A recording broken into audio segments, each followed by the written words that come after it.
Goodbye, summer. Hello, next phase of the year. The first 100 pages are so depressing. It was so good. I was so invested. I could not put it down. College hockey romance. And like,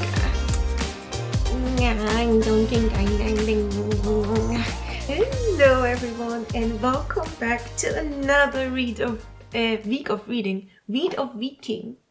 Yes, that could be it. It's already Wednesday, and it's Wednesday because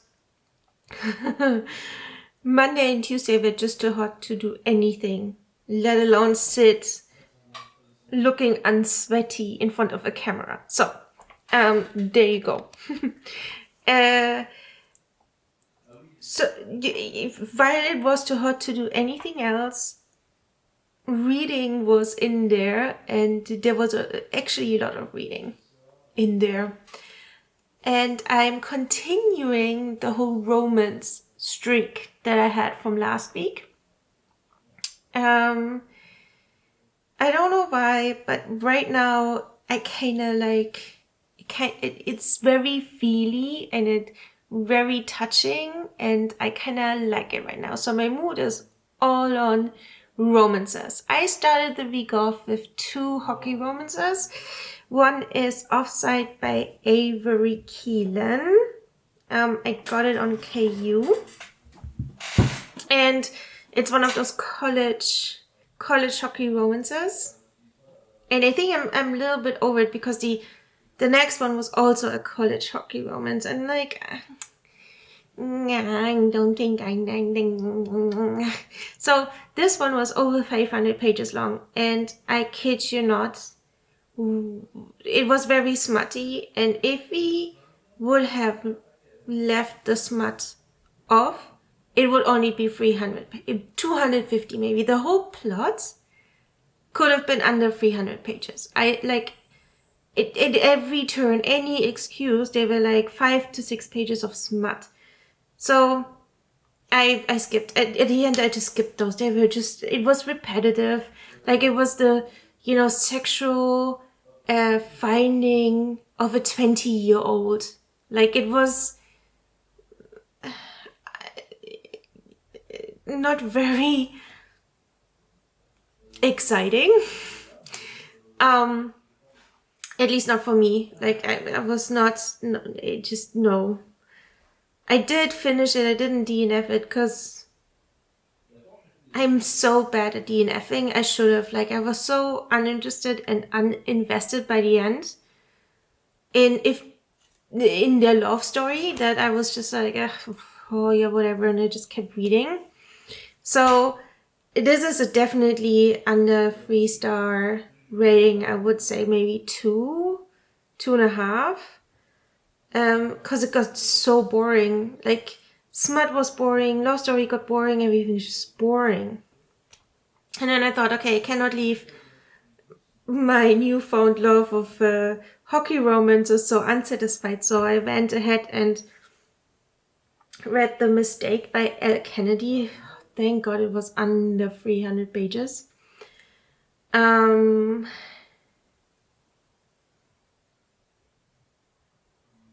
Yeah.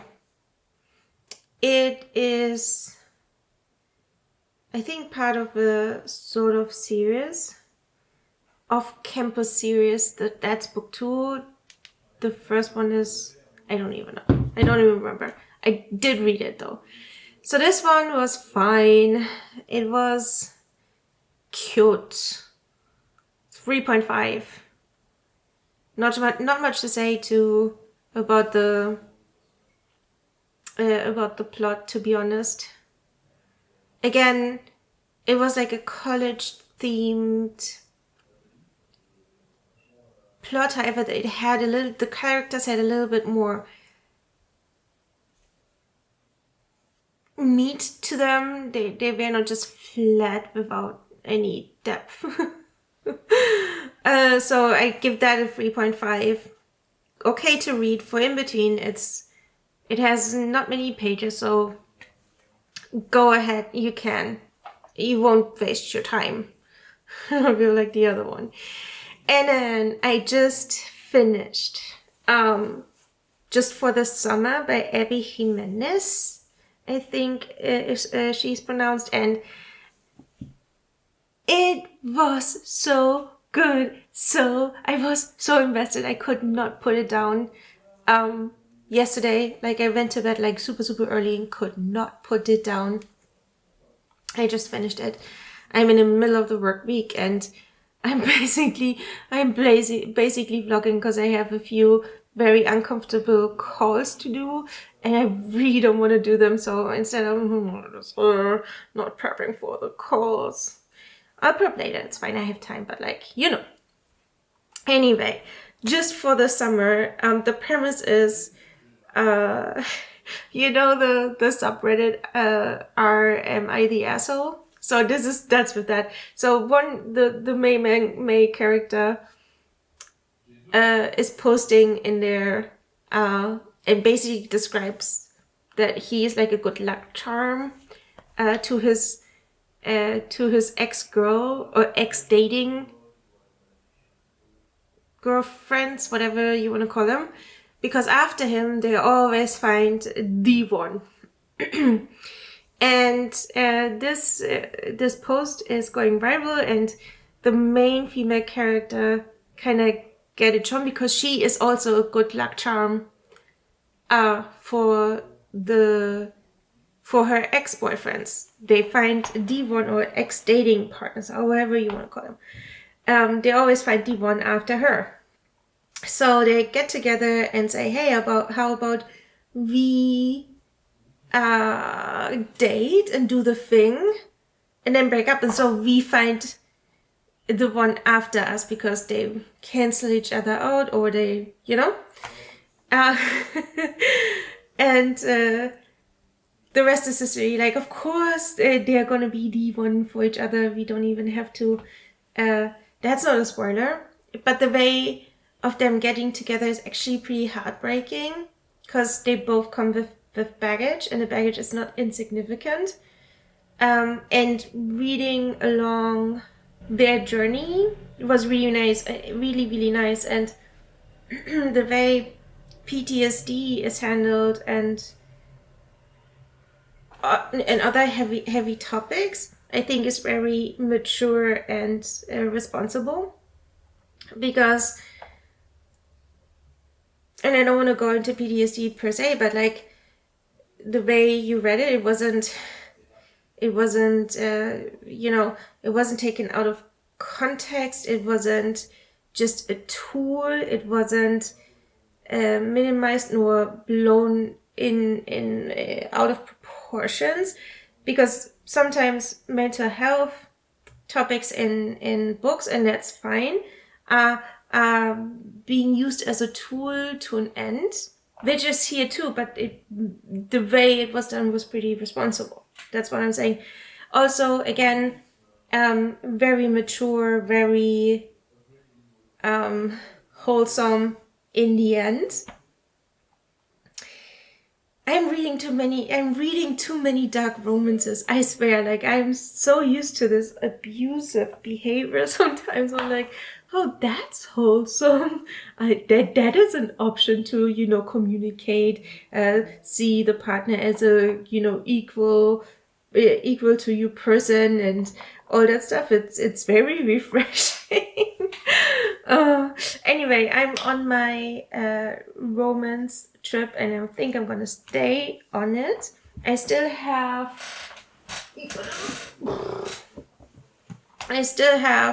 a novel love story and Heartless on my physical TBR. So I will be reading that probably, and I don't even know what I have on my Kindle in terms of summer romances. Hold on, let me check. Yeah, I have The Cheat Sheet by Sarah Adams.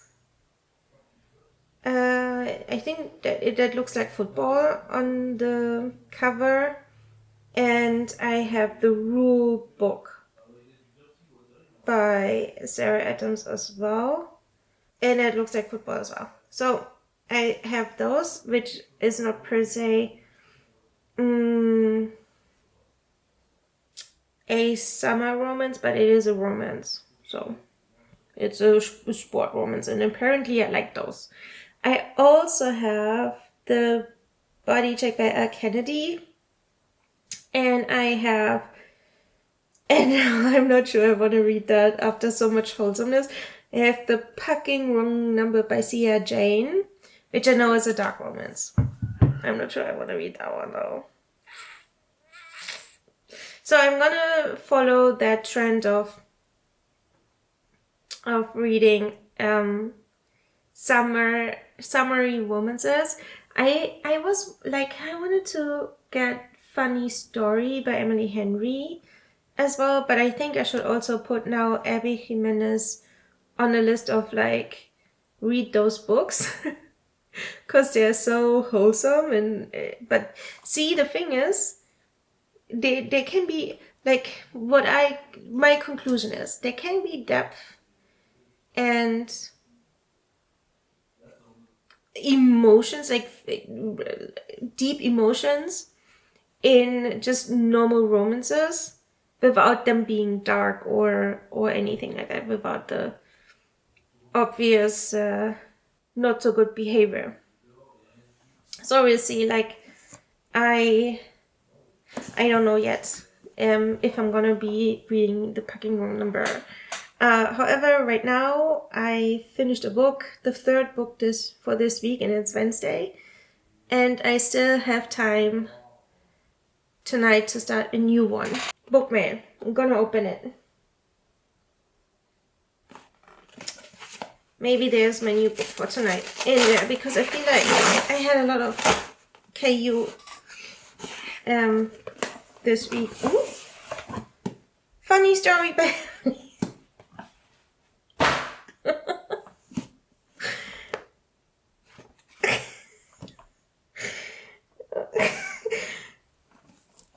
Okay. I don't even know what to say. I was looking up Funny Story and wanted to buy it just yesterday because I forgot I already bought it. Okay. Oh, I know what I'm gonna be reading. I'm gonna be reading Funny Story then. This is annoying. Can I show you something? So I have two other Emily Henry books, those two, and you see they fit. They have the colorfulness. They are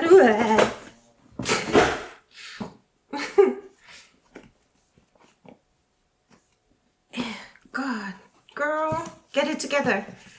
They are not the same size. How annoying is that? Ugh. I swear I usually treat my books better than that. No, I don't. How annoying, no? Who's the publisher for this one? So this, like the small ones are Penguin Press.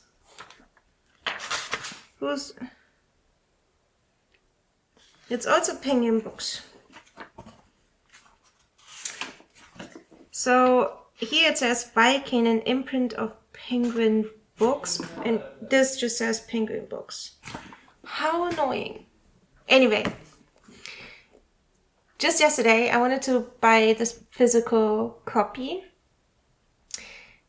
and it said it's ready to ship in like 2 to 3 months, and I was like, I'm going to the US anyway in September, so I'm just gonna buy a physical copy then, forgetting that I already bought a physical copy.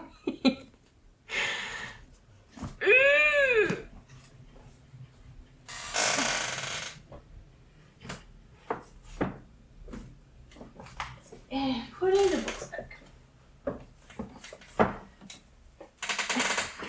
So we know what we are reading. We know what we are reading. Oh boy. kind of embarrassing. But okay. I'll be reading Funny Story by Emily Henry.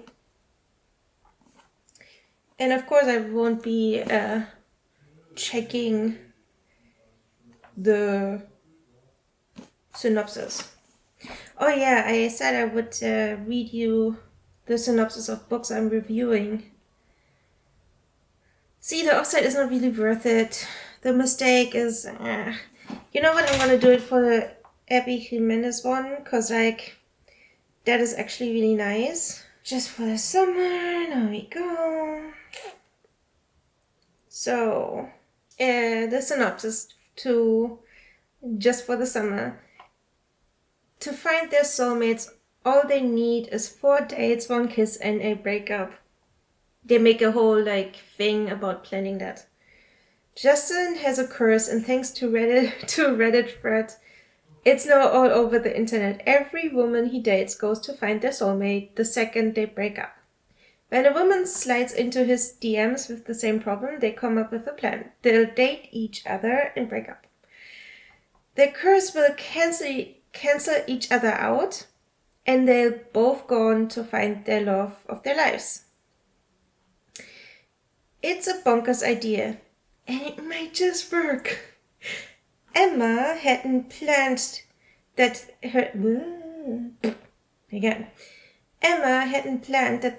her next assignment as a traveling nurse would be in Minnesota, but she and her best friend agrees. I would say it's her sister, but okay. Best friend agree that dating Justin is too good of an opportunity to pass up, especially when they get to rent an adorable cottage on a private island on a Lake Minnetonka. Minnetonka? It's supposed to be a quick fling, just for the summer, but when Emma's toxic mother shows up and Justin has to assume guardianship of his 3 siblings, they are suddenly navigating a lot more than they expected, including catching real feelings for each other.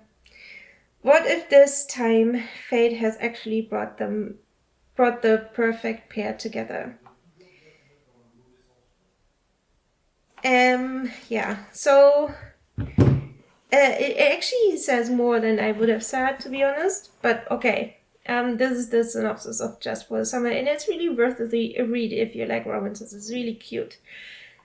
I was thinking about something, and I've been talking about that for a little bit, but I think since, I'm branching out of fantasy a little bit, not because I don't like it, don't get me wrong, I can read fantasy for the rest of my life and be happy about it.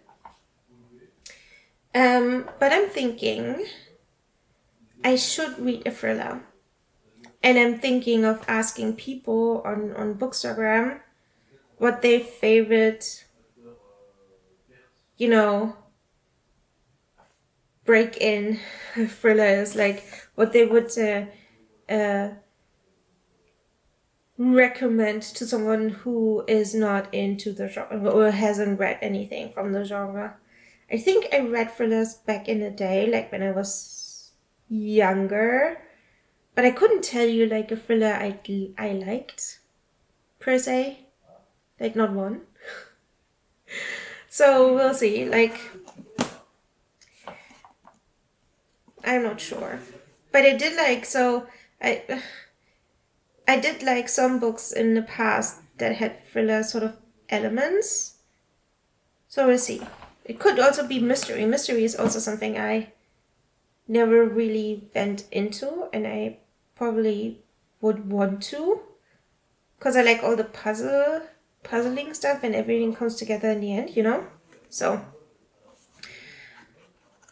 if you have a recommendation of a thriller you really liked and you think like, oh, not too heavy, not too scary, not too a good break into the genre, then please let me know. I'd be happy to test some out.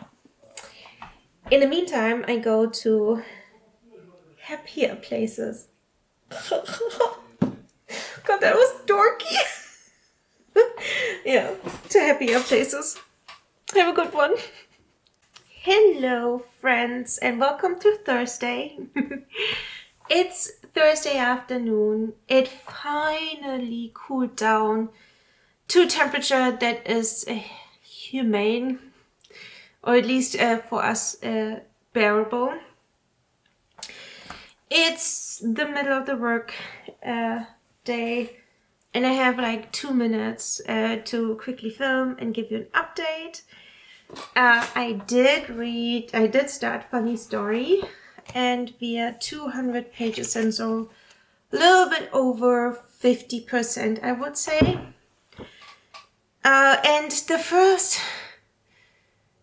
Funny Story, Emily Henry, is about two people who got their heart broken by their partners, and those two partners are now getting married. So this is basically the story. And the first 100 pages are so depressing.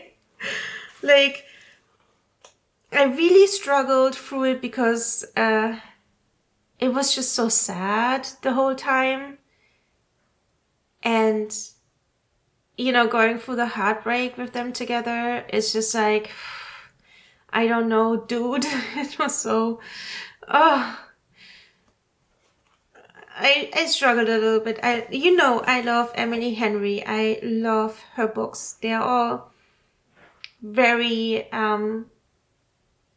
fine-tuned, emotional, but in a wholesome and very adult way. So reading through the fields of that heartbreak really got me. Yesterday and this morning. Ugh. So yeah, so far, like, it's getting a little bit better now, but every time, like every few pages, I'm like, oh no. And I'm not in love with Miles, the main male character, and what's her name? Daphne, the main female character. I'm not in love with both of them. And I think that's on purpose. That's why I'm not giving up on the book. I would not give up on the book anywho. I'm not a big DNFer. I usually, like, I can read through the worst of the worst. Those free base smut books you can find on for Kindle. It's not even KU. I can read through those, no problem. Yeah, maybe you don't want to have any reviews from me, huh? But anyway, I'm not a big DNF and I would not DNF this. However, I didn't feel very connected to Daphne and Miles, and I think that's on purpose, because a lot of who they are and what would make you like them, that now at page 204 shines more and more through, is overshadowed by the heartbreak and how they're dealing with it. She is she wants to be this tough, like nothing touches me, and it sort of doesn't, but like person that is practical and deals with shit, but then she's making really big emotional decisions and like just emotional things she does that are very much against what she says she is. That's why I'm thinking it's intentional. Same with Miles, who seems like we get like the worst introduction to him. And now at page 204, and that's a spoiler, so if you don't want to be spoiled, don't listen. And now at page 204, the foreshadowing, I think, is that he's actually a successful business owner. And he doesn't tell anyone, and no one knows about it. So yeah, that's where we are.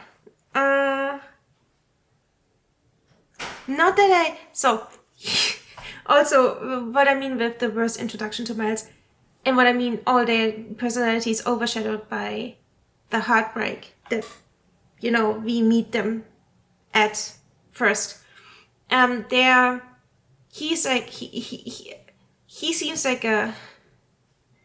someone who doesn't care about life at all. And the more we know about him, we see actually that he's very invested in the relationships in his life that he has and where he lives and all that stuff, you know? So, at one point, like, I think it was 60 pages in, I was like, I really don't like Daphne and Miles. I don't get them. I'm not connecting to them. And I was like, that's not Emily Henry. That's not how we know her books. And, you know, I just met her books. I just met the author. So that's my perception, at least. Not that we know her and nothing. Anyway. So I was really, I was like, this is weird. And then I kept reading. I was like, oh, now I know what's happening. I think it's intentional. We are not supposed to like them in the beginning. We are not supposed to like them in their heartbreak, because it's devastating. So getting to know them now is actually a lot of fun. And they're like, I wish I had some of their life. Like, in my head, I was like, oh, I want to, you know, live on Lake Michigan and have a nice lakeside town life with, like, how many farms do they have? Like a cherry farm, a green bean farm, and I don't know what. It's very idyllic, I would say. Emily Henry paints a really nice picture. So I'm gonna go back to work. And I'll keep you updated on the read. As I said, I'm like roughly a little bit over 50% in, so I'm not sure I'm gonna be finishing it today. If I do, I will let you know. Have fun. Funny story. Hello. I'm just checking in real quick. It's way after work, and I finished Funny Story. I finished it. Heidenei.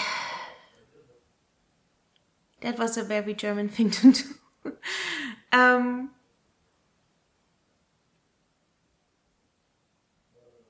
just finished it, like, just this moment, and I don't know where my head is at yet about it.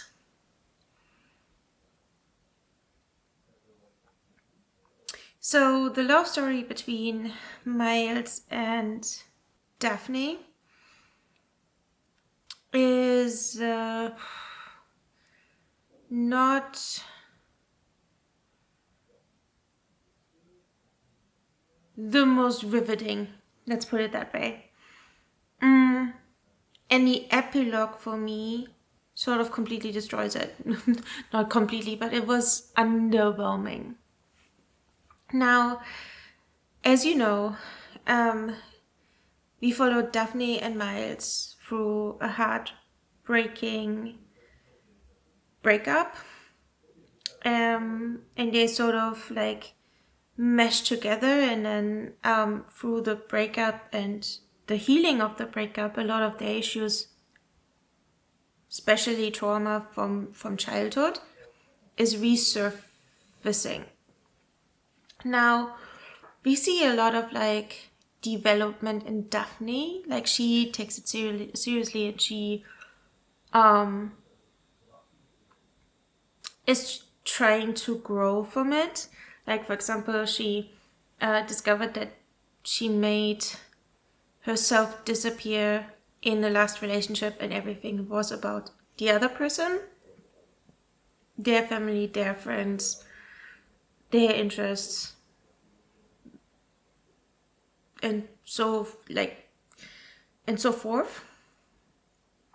And in a new relationship, she's trying to address some of those issues that she has. However, Miles is not. Like, I'm not seeing that development from him. Like, there's a lot of talk how he wants to be what she needs and or what where he wants to, but you don't see it. You hear talk, but you don't see it.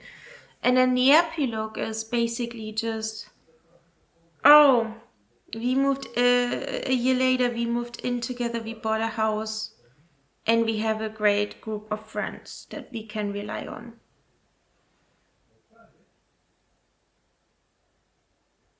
I don't know, man. She wants the whole thing, the marriage, the kids, the everything.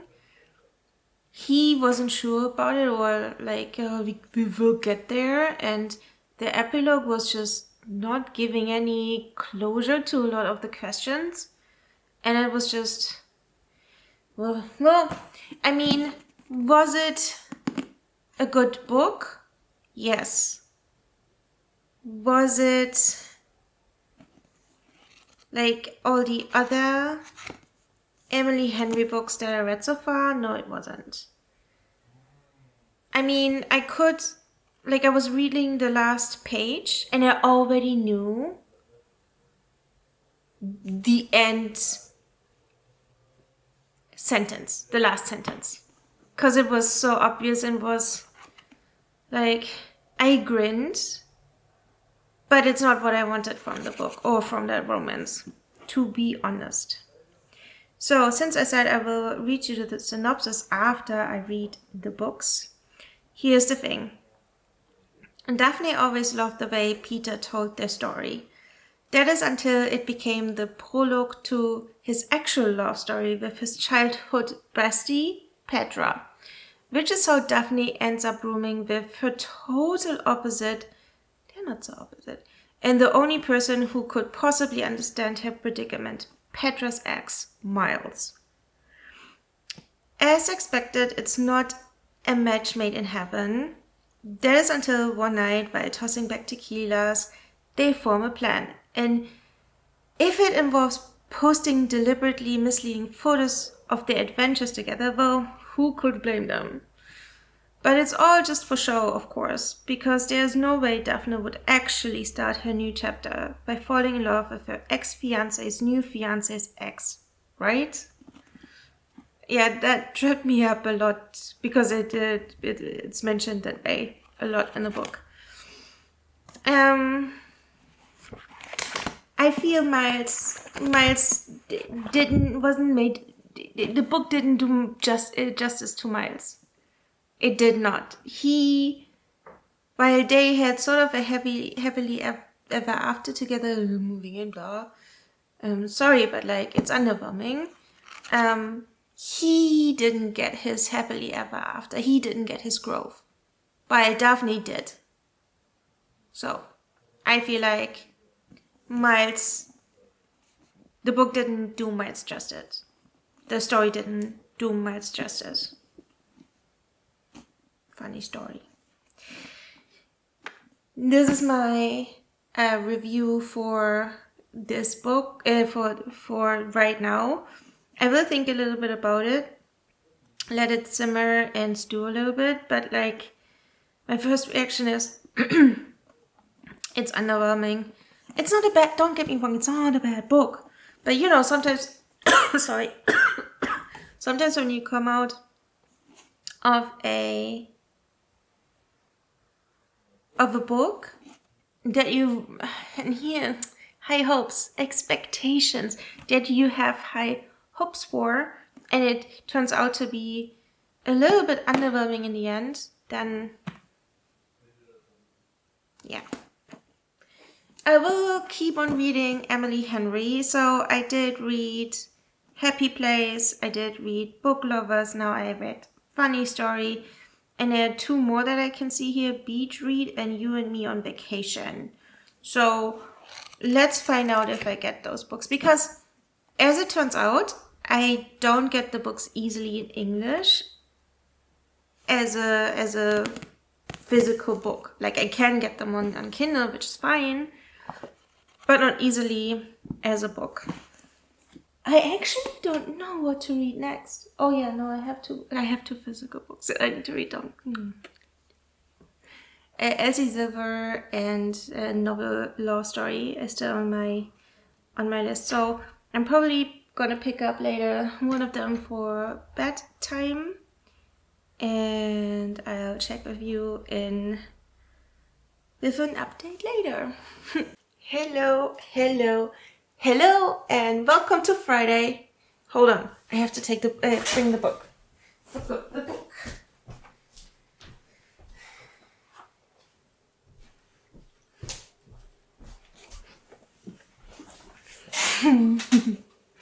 It's Friday afternoon.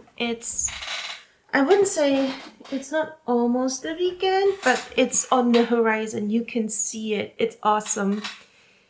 It's a perfect late summer day. The weather is nice and mild. In the morning, you can already feel like a slight chill in the air.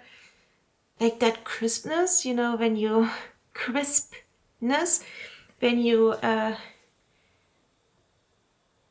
when autumn starts knocking on the door, loving it.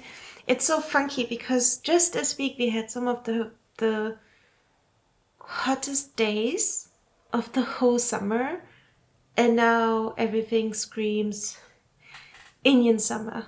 Goodbye summer. Hello next phase of the year. I'm enjoying that very much. I had my tea, I had a book, and the sunshine, and still like a little blankie, and it was chef's kiss. Chef's kiss. Anyway, what I've started is actually Heartless by Elsie Silver. It's the second book of Chestnut Spring series. And I've been just grinning through this whole thing. Seriously, it's adorable. Adorbs. Usually, I'm not a big fan of single dad trope, but I'm just gonna ignore this for that one. It's a true grumpy sunshine pairing with Villa and... Dang it, what's his name? Cade. Why am I so bad with names? I have no clue. Like literally no clue. That's why probably I give everyone a nickname. Like everyone in my life has a nickname because dang, I'm bad with names. So we are following Villa and Kate. And we know her from actually Fight Love. She's the little sister of the main character in that one. She is a down-to-earth rich kid from the city. And he is a farmer with horses. And she's also a horsey, so... and she's nannying his son for the summer. Is there a little bit like a forbidden love in there, like employee kind of thing? Yes, there is. But I feel like we've seen that a few times in Elsie Silver's books so far, didn't we? Like in the first book, what was it called? Flawless. In Flawless, we have a customer relationship, sort of, like agent-customer thing. In White Love, we have a employer-employee thing, and again, basically an employer-employee thing again. So maybe that's something Elsie Silver likes. Who knows? I am at page 185 out of a little bit over 400, and it's adorable. I have such a good time reading this. It's perfect for the weather. It has a light tone, fun banter, cuteness overload. Lots of, like, seriously, lots of grinning involved. I'm really happy reading this. For the rest of the day, I have some work things to do. And I'm gonna edit a vlog for you to upload later today, I hope. I started yesterday.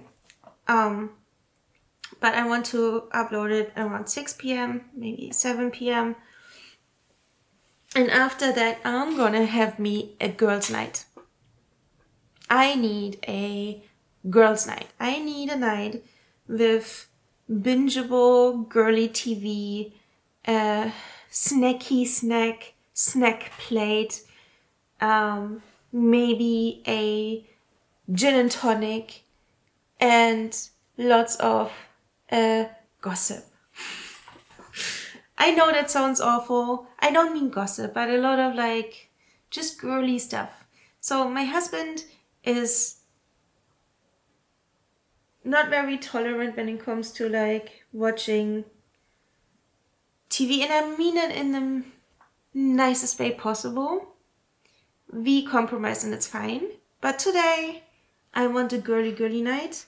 He can have a boys night because he plays video games with his friends online, so that's, boys night. And I want a girl night. I don't need a girls night. I don't need anyone with me being embarrassing. I can be embarrassing all by myself and be very comfortable with that. So that's what I'm gonna do for tonight. And I'm not gonna make a pizza. It's not pizza night, although Fridays is pizza night. I'm making again a quiche. So my pâte brisée project from last week was fine, in the sense of, like, it tasted fine, but the consistency didn't come out as I wanted. So I'm gonna try a different pâte brisée. I don't even know if there's an English name for that. Crust pastry. So it's a short crust. Interesting. Anyway, I made a short crust and it was too powdery, in the sense of too crumbly. So I want to do it again, but this time not so sandy in the mouth. And would I have known how easy it is to make a short crust, I would have done it a lot earlier. Like, sometimes I feel like things are, in my head, I'm building them up to be a lot more complicated than they are. So